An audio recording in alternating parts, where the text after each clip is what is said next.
And to a story we highlighted for you before we took a break. Today, the nation stood united in celebrating Mashujaa Day, honoring the brave men and women who fought for the freedoms we enjoy, as well as modern-day shujaas who have contributed to the nation's development.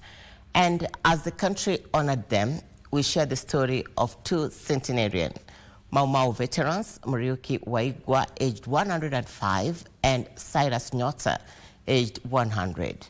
Our reporter, Aaron Marie, gives us details of their untold story as they reflect on the struggle for independence and a promise that they say is yet to be fully fulfilled.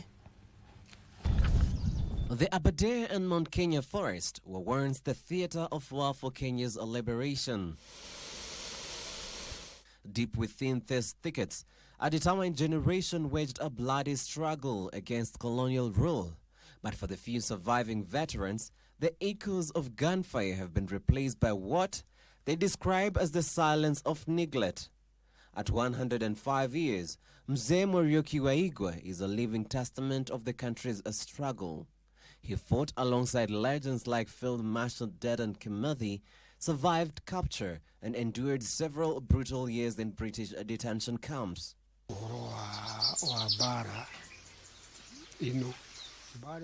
In that fight, it was announced that the forest don't belong to them.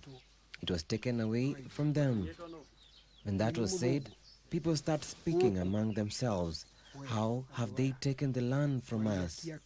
There was a man called Waigwa who was a prophet and had prophesied that there will be white people who will come, and he continued to talk about it to the people so that they could be aware. People started refusing everything, leading to their detainment. Waigwa's fate was sealed by a black card in a colonial screening process, a label for radicals. He was jailed and forced to dig trenches to block his fellow fighters. Today, he is wholly dependent on his family and a government stipend for the elderly. I am asking we be given back our things. We be paid because of our forest and being given back the ownership. His stories mirrors that of Mzee Cyrus Nyota. His role in the struggle for independence was spiritual, his oath of secrecy binding. He was arrested in Nairobi, labeled black, and detained for years in Langata and on Mageta Highland.